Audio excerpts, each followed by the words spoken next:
Pela fé, Abraão, quando posto à prova, ofereceu Isaque. Aquele que acolheu as promessas de Deus, estava a ponto de sacrificar o seu único filho, do qual havia sido dito: a sua descendência virá por meio de Isaque. Abraão considerou que Deus era poderoso até para ressuscitar Isaque dentre os mortos, de onde também figuradamente o recebeu de volta. Vamos ler novamente? Pela fé, Abraão, quando posto à prova, ofereceu Isaque. Aquele que acolheu as promessas de Deus, estava a ponto de sacrificar o seu único filho, do qual havia sido dito: a sua descendência virá por meio de Isaque. Abraão considerou que Deus era poderoso até para ressuscitar Isaque dentre os mortos, de onde também figuradamente o recebeu de volta. Feche teus olhos, vamos falar com o Senhor. Peça para Ele falar com você. Senhor, meu Deus e Pai, essa é a Tua palavra. Meu Deus, neste dia de lançamento, meu Deus, desta campanha, meu Deus, campanha voltada para a prosperidade, para as bênçãos, meu Deus, sobre as vidas dos Teus filhos. Senhor, fala, meu Deus, a cada coração, fala, meu Deus, de uma forma especial conosco nesta noite, Pai. Meu Deus, que o Senhor nos leve a uma compreensão mais elevada de tudo aquilo, meu Deus, que o Senhor tem planejado para nós, do caminho que nós devemos trilhar, ó Pai, para alcançar a prosperidade em todas as áreas da nossa vida, meu Deus. Assim nós pedimos ao Senhor, meu Deus, mais uma vez, fala conosco, meu Deus, em nome de Jesus. Diga amém. Assente-se no seu lugar. Nós lemos aqui uma declaração de uma pessoa, de um personagem bíblico, personagem real, uma pessoa que existiu, chamada Abraão, que num determinado ponto da vida ele recebeu um desafio de Deus e foi sacrificar o seu filho Isaque. Você vai entender mais a respeito desse acontecimento um pouco mais para frente na mensagem. Mas o que eu quero dizer para você a respeito desse pedido inusitado e estranho, é que aquilo tudo que foi feito ali, que aconteceu na vida de Abraão e de Isaque, era uma tipologia de Cristo, um tipo de Cristo. Era ali um simbolismo a respeito do Cristo que viria.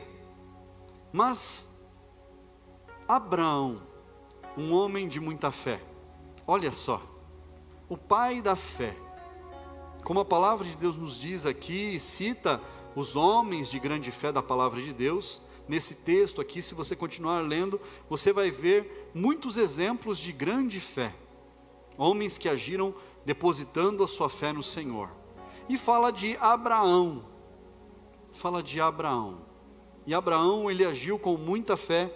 Quando Deus pediu a Abraão: Abraão, você vai sacrificar o seu filho, o seu único filho. Abraão sabia as promessas que Deus tinha para a vida dele. Deus já havia declarado promessas sobre a vida de Abraão. Deus também declarou promessas sobre as nossas vidas. Deus declarou promessas sobre cada um de vocês, cada um de nós. Deus declarou na sua palavra e deixou promessas para as nossas vidas. Você sabe quais as promessas de Deus para a sua vida? Você sabe quais são as promessas que Deus fez através da palavra dele para a sua vida, para a sua casa, para a sua família? Você conhece as promessas de Deus? Você conhece os planos de Deus para você? O que Ele sonha por você, para a sua casa? Se nós não conhecemos os planos de Deus, como que nós podemos andar nos planos de Deus? Se eu não conheço aquilo que está reservado, preparado para mim, como é que eu posso usufruir daquilo que já está separado para mim se eu desconheço? Se eu não sei o que eu posso ter acesso? Tem uma história de um rapaz que ele comprou um cruzeiro. Talvez você já tenha ouvido uma história dessa ou parecida com essa. Ele comprou um cruzeiro de navio pela costa.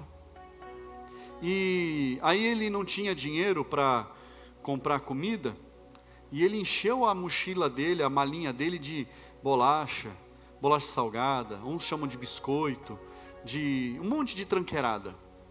Irmãos, comer bolacha a gente come uma vez ou outra, mas todo dia, só bolacha, não rola. Tem uma hora que vai passar mal. E ele foi para aquele cruzeiro, um cruzeiro de 7 dias, 6 noites, meu Deus, que maravilha. Primeiro dia ele andou pelo navio, chegava a hora de comer, ele ia para o quarto dele, comia uma bolachinha, ele falou, eu preciso comer um pouquinho.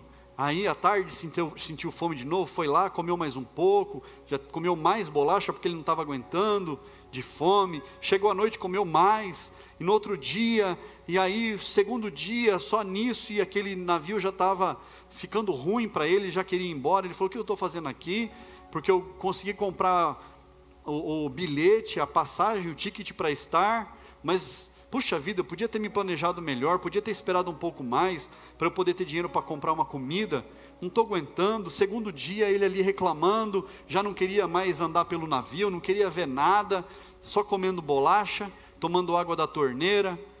E aí, terceiro dia do cruzeiro, quarto dia do cruzeiro, já estava roxo de fome, doido para comer uma comida. Imagina, irmão, você comendo bolacha 3, 4, 5 dias. Ele falou, no quinto, sexto dia, quase o último dia do cruzeiro, ele falou, quer saber? Eu vou comer uma comida, seja o que Deus quiser. Foi para o restaurante, na hora do jantar, o final do cruzeiro já era no meio-dia do outro dia, foi para o jantar e comeu isso, comeu aquilo, pediu entrada, pediu saladinha, pediu massa, pediu carne, e foi comendo, e pediu refrigerante, pediu suco, comeu um monte. E aí falou, agora vou ter que falar a verdade, né? Não tenho dinheiro para pagar. Aí chamou lá o garçom que estava servindo, falou, olha, preciso falar um negócio para você. Eu comi esse monte de coisa aqui, mas eu não tenho nem como pagar isso aqui. Eu estava morrendo de fome, já estou nesse sexto dia do cruzeiro, só comendo bolacha no meu quarto. Eu precisava comer uma comida, vê o que você faz aí. Se tiver que lavar prato eu lavo, se tiver que limpar o navio eu lavo, eu limpo. O que precisar fazer eu faço. Ele falou, senhor, entrou como aqui? Ele falou, eu comprei a passagem, eu comprei a viagem. O senhor tem aí o bilhetezinho para eu dar uma olhada? Tenho, está aqui ó. Ele falou, não, o senhor está tudo certinho, o senhor aqui. Mas, vira o bilhete aí. Atrás do bilhete estava dizendo ali, incluída a passagem, os passeios, e todas as refeições e todas as bebidas no navio, tudo incluído. Às vezes nós não conhecemos aquilo que a gente tem direito de desfrutar. Às vezes a gente não sabe tudo que a gente pode ter acesso. Mas Deus, Ele reservou cada coisa para nós, irmãos. Ele planejou cada coisa linda para nós. Fala para quem está do seu lado, o bilhete já está todo pago. É só aproveitar a viagem. Mas olha só, eu quero te falar a respeito de 3 promessas, para você começar a entender tudo aquilo que você vai viver nessa campanha, que vai começar na semana que vem. Deuteronômio capítulo 28, versículo 8. Abra sua Bíblia lá. E eu vou pedir um favor para você. Eu vou pedir um favor. Traga a sua Bíblia. Se você não tem Bíblia, fala comigo. A gente dá um jeito de te dar uma Bíblia. Traga a sua Bíblia para você folhear ela, para você criar o hábito. Pastor, eu não tenho, não sei como mexer na Bíblia. A gente ensina, fica tranquilo. Deuteronômio 28, 8, diz assim: o Senhor determinará que a bênção esteja nos seus celeiros, e em tudo o que colocarem a mão, Ele os abençoará na terra que o Senhor, seu Deus, lhes dá. Olha uma promessa gigantesca que Deus deixou para nós. O Senhor determinará que a bênção esteja nos teus celeiros, em tudo que você fizer. Em tudo onde colocarem a mão, eles o abençoará na terra que o Senhor Deus lhes dá. A bênção do Senhor está sobre a sua vida. acho que só alguns escutaram. Eu vou falar um pouquinho mais alto. A bênção do Senhor está sobre a sua vida. Guarde isso no seu coração. Guarde isso. A bênção está sobre você. Provérbios capítulo 10. Abra lá. Provérbios capítulo 10. Versículo 22. Provérbios 10, 22 diz assim: a bênção do Senhor enriquece, e Ele não acrescenta nenhum desgosto a ela. A bênção do Senhor enriquece, e Ele não acrescenta nenhum desgosto a ela. A bênção do Senhor que nós lemos, que Ele derramará a bênção sobre a sua vida, sobre os teus celeiros, onde você colocar as mãos será abençoado, ela enriquece. Fala comigo assim: enriquece. Pastor, eu não estou rico ainda. O que aconteceu? Pergunta para quem está do seu lado, fala assim: o que aconteceu? Aí é contigo e Deus. O que Deus quer é enriquecer a sua vida, financeiramente, emocionalmente. Deus quer enriquecer você no seu trabalho, nos seus negócios. Nós não lemos que em tudo onde você colocar as mãos será abençoado? A bênção do Senhor enriquece, e Ele não acrescenta desgosto. O que é desgosto? Às vezes a gente lê uma palavra, ouve uma palavra e parece um significado deturpado, mas o desgosto é tirar o gosto de algo. Desgostar é tirar o gosto de algo. Então, quando vem a bênção de Deus, aquilo para nós nos traz uma alegria tão grande que a gente não perde o gosto por aquilo. Compreendeu o desgosto? Ele não traz desgosto, não nos permite termos desgosto. Não quero mais isso. Não, a bênção do Senhor, ela é para sempre. Fala comigo, para sempre. Em Isaías capítulo 40, Isaías capítulo 40, versículo 31. Isaías 40, 31. Mas os que esperam no Senhor renovam as suas forças, sobem com asas como águias, correm e não se cansam, caminham e não se fatigam. Os que esperam no Senhor, aleluia, renovam as suas forças como águias, voam alto, voam nas maiores alturas. A águia tem características maravilhosas, irmãos. Eu não vou falar das características da águia, não é isso a mensagem, mas fala que correm e não se cansam, caminham e não se fatigam, não ficam exaustos. Irmãos, promessas de Deus para nós, e eu só li 3, olha que fantástico. Agora, começa a procurar as promessas de Deus na palavra dEle.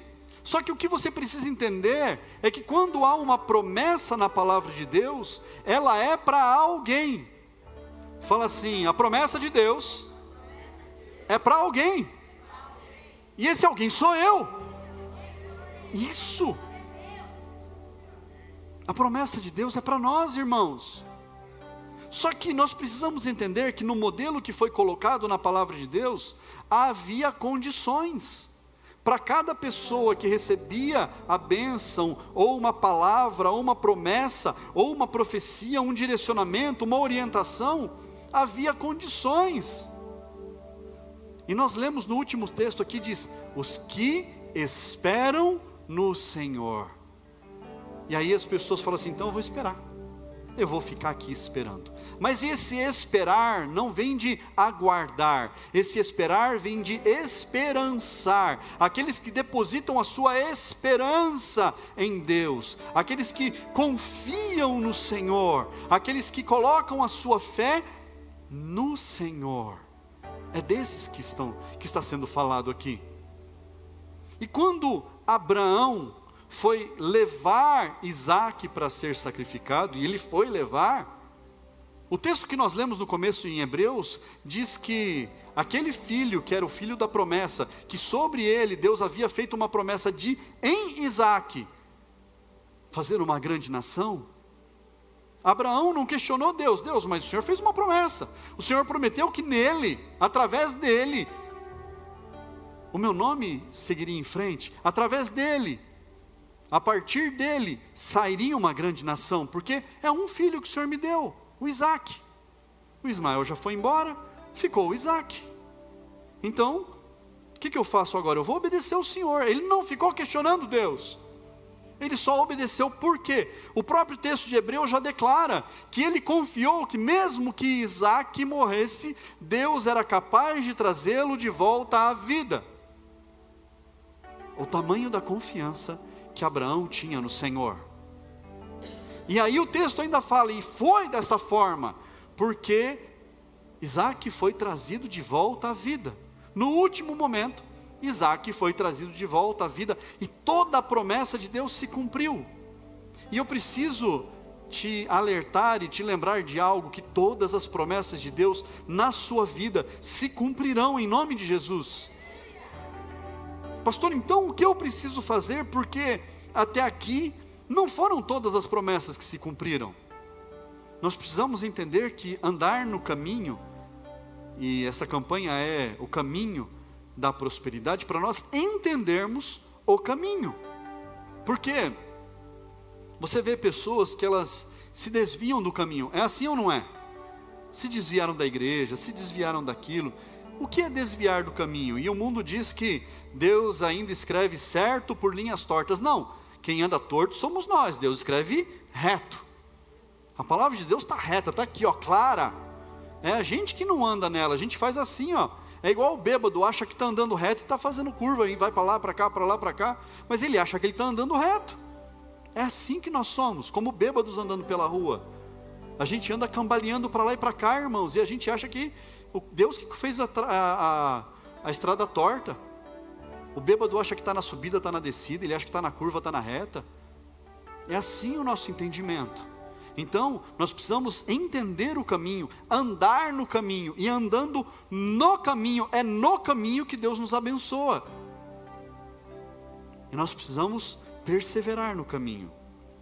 Deus, Ele conhece os corações, conhece as intenções dos corações, e às vezes Deus requer de nós sacrifícios. Deus, Ele pede para nós sacrificarmos algo. E um dia, há uns anos atrás, eu estava num culto, e depois do culto, o pastor tinha orado, tinha pedido oferta, e eu ainda era auxiliar. E aí um irmão falou assim: você não sabe o que o diabo soprou no meu ouvido hoje? Eu falei: meu Deus, é sério? No meio do culto? No meio do culto. Você acredita, Flávio, que o diabo soprou no meu ouvido no meio do culto? E o que ele falou? Ele falou assim, ele falou para eu entregar uma oferta de tanto. Eu falei: meu Deus do céu, o diabo gosta mesmo da igreja, né? Ele ficou olhando para a minha cara. Eu falei: deve gostar muito, porque um recurso desse aí para a igreja, a obra ia expandir absurdamente. E era um negócio absurdo de valor, irmãos. Mas o irmão, ele era muito abastado. E aí ele achou que era o diabo falando no ouvido dele o que ele deveria entregar. Irmão, eu quero te dizer uma coisa. Não aquele, você. Quando Deus falar algo no seu ouvido, o diabo não vai falar para você: ó, entrega tanto, faz tal coisa, trabalha desse jeito, coloca a sua vida no altar. O diabo não vai falar isso para você. Ele vai ficar quieto, na hora do culto ele não vai ficar falando para você: ó, faz tal coisa, faz um propósito, faz uma oração. Não, ele vai te atrapalhar, ele vai falar: não faz nada não. Não, a igreja não precisa disso aí não. Não precisa, não faz isso aí não. É isso que o diabo vai falar no ouvido. Em momento algum ele vai soprar no ouvido de uma pessoa e falar: olha, sacrifica, corre, trabalha, faz, se dedica. Não, de forma alguma.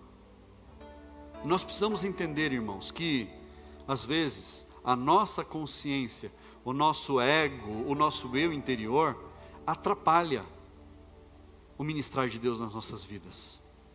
Os nossos achismos, as nossas limitações, e nós somos limitados.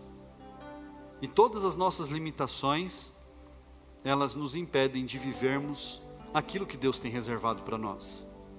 Deus conhece os nossos corações. Abra lá sua Bíblia em Romanos. capítulo 8. Carta aos Romanos, capítulo 8, versículo 27. Diz assim: e aquele que sonda os corações, sabe qual é a mente do Espírito, porque intercede pelos santos de acordo com a vontade de Deus. Sabemos que todas as coisas cooperam para o bem daqueles que amam a Deus, daqueles que são chamados segundo o seu propósito. Deus nos chamou para o seu propósito. E lá em Jeremias, profeta Jeremias, capítulo 17. Ó, irmãos, vai ler a Bíblia bastante. Jeremias 17, versículo 10, diz assim: eu, o Senhor, sondo o coração, eu provo os pensamentos, para dar a cada um segundo os seus caminhos, segundo o fruto das suas ações. Esse texto a gente precisa ler de novo. Leia aí, ó. Eu, o Senhor, sondo o coração, eu provo os pensamentos, para dar a cada um segundo os seus caminhos, segundo o fruto das suas ações. Então, pastor, Deus nos recompensa por aquilo que nós fazemos? É claro.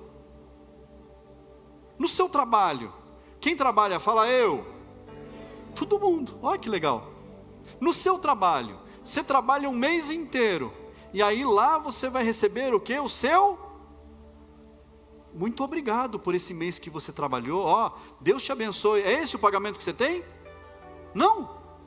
Por que não? Não pode ser assim?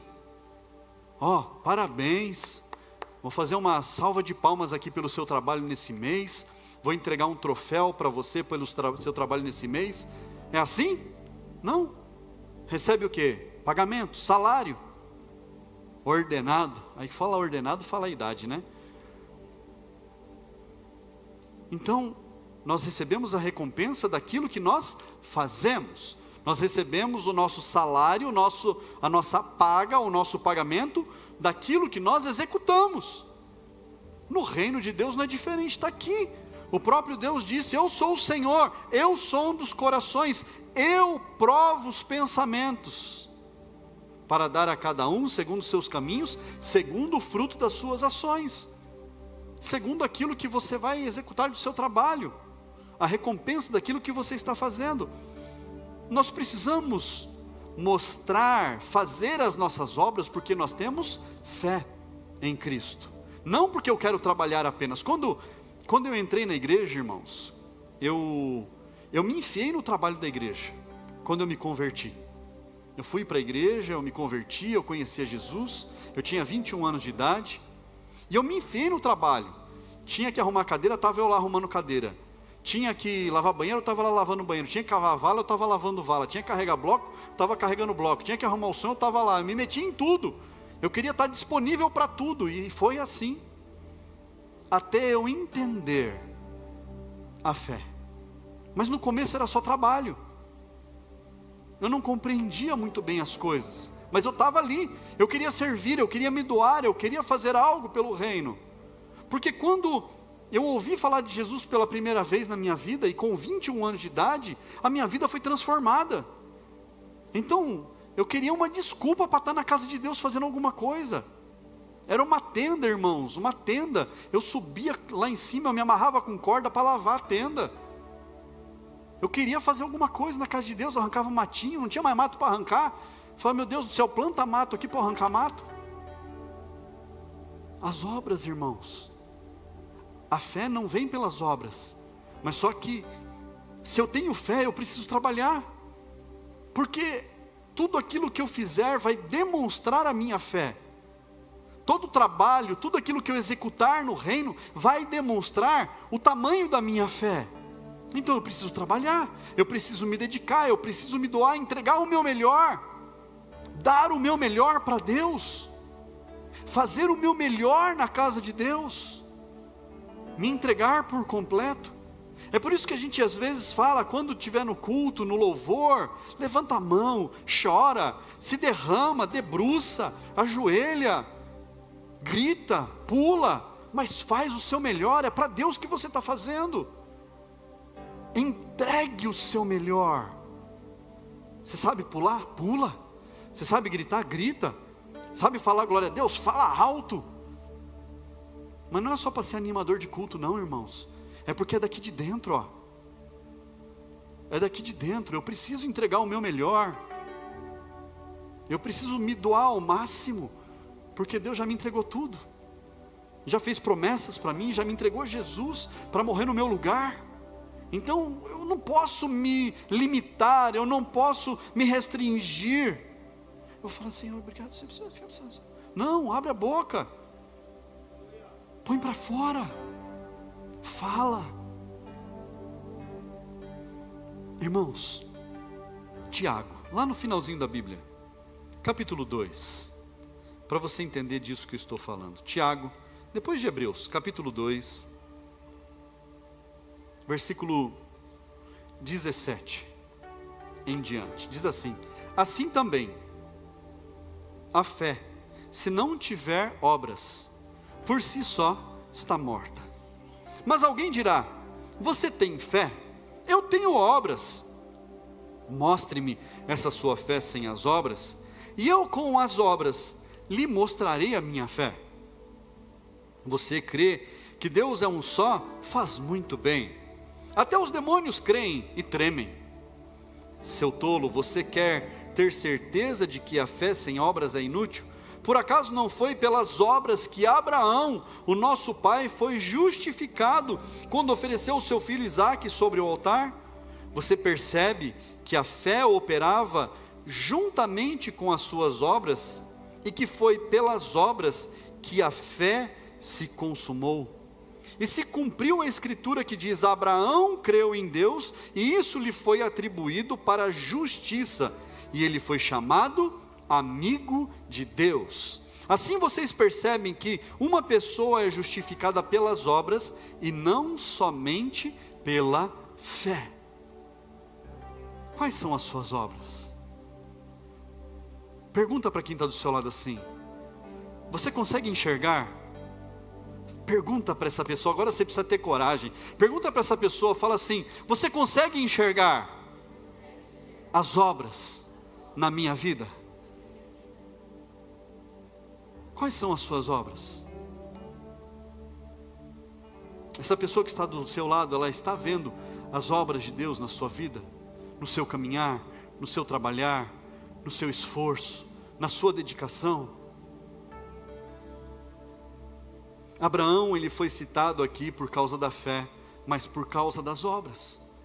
As obras e a fé precisam andar juntos. Fala comigo assim: andar juntos. Agora eu quero que você entenda tudo isso que a gente falou. Gênesis, capítulo 22, primeiro livro da Bíblia. Gênesis, capítulo 22.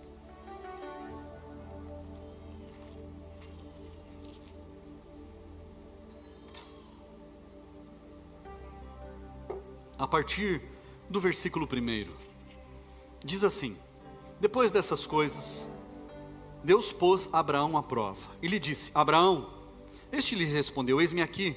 Deus continuou: pegue o seu filho, seu único filho Isaque, a quem você ama, e vá à terra de Moriá. Ali ofereça-o em holocausto sobre um dos montes que eu lhe mostrar. Na manhã seguinte, Abraão levantou-se de madrugada e, tendo preparado seu jumento, levou consigo 2 dos seus servos e Isaque, seu filho. Rachou lenha para o holocausto e foi para o lugar que Deus lhe havia indicado. No terceiro dia, fala comigo, no terceiro dia, tem um mistério de Deus aí, mas não é para hoje. Abraão ergueu os olhos e viu o lugar de longe. Então disse aos servos: esperem aqui com o jumento. Eu e o rapaz iremos até lá, e depois de termos adorado, voltaremos para junto de vocês. Fala assim: voltaremos para junto de vocês. Abraão pegou a lenha do holocausto e a colocou sobre Isaque, seu filho. Ele, por sua vez, levava nas mãos o fogo e a faca. Assim os dois caminhavam juntos. Isaque rompeu o silêncio e disse a Abraão, seu pai: meu pai. Abraão respondeu: eis-me aqui, meu filho. Isaque perguntou: eis aqui o fogo e a lenha, mas onde está o cordeiro para o holocausto? Abraão respondeu: Deus proverá para si o cordeiro para o holocausto, meu filho. E os dois seguiam juntos, chegaram ao lugar em que Deus lhe havia indicado. Ali Abraão edificou um altar, arrumou a lenha sobre ele, amarrou Isaque seu filho e deitou no altar em cima da lenha. E estendendo a mão, pegou a faca para sacrificar seu filho, mas do céu o anjo do Senhor o chamou: Abraão, Abraão! Ele respondeu: eis-me aqui. Então lhe disse: não estenda a mão sobre o menino, e não faça nada a ele, pois agora sei que você teme a Deus, porque não me negou o seu filho, o seu único filho. Abraão ergueu os olhos e viu atrás de si um carneiro, preso pelos chifres entre os arbustos. Abraão pegou o carneiro e o ofereceu em holocausto em lugar de seu filho. E Abraão deu àquele lugar o nome: o Senhor proverá. Fala comigo: o Senhor proverá. Daí dizer-se até o dia de hoje: no monte do Senhor se proverá. Então do céu, pela segunda vez, o anjo, só até aqui agora. Abraão obedeceu a Deus.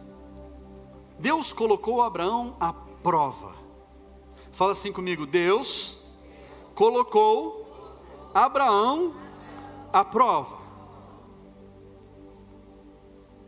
Mas se essa palavra é para nós, Deus está nos colocando à prova. E qual é a prova? Só o Espírito pode dizer ao seu coração qual é a prova. Não sou eu que tenho que falar para você qual é a prova. Mas uma coisa é certa: Deus nunca recebeu sacrifício humano, de morte de ser humano, nunca, em toda a história nunca. Mas Abraão, mesmo sabendo que tinha algo que não condizia com o Deus que ele servia, ele falou: eu vou obedecer a Deus, porque Deus é capaz de fazer qualquer coisa. O Deus que eu sirvo, o Deus que eu conheço, Ele pode todas as coisas. O Deus que você serve, Ele pode fazer qualquer coisa na sua vida. Qual é a área que você precisa de prosperidade? Nós lemos aqui 3 promessas apenas na palavra de Deus, 3. Estas e outras promessas, muitas outras, você vai ver durante essa campanha.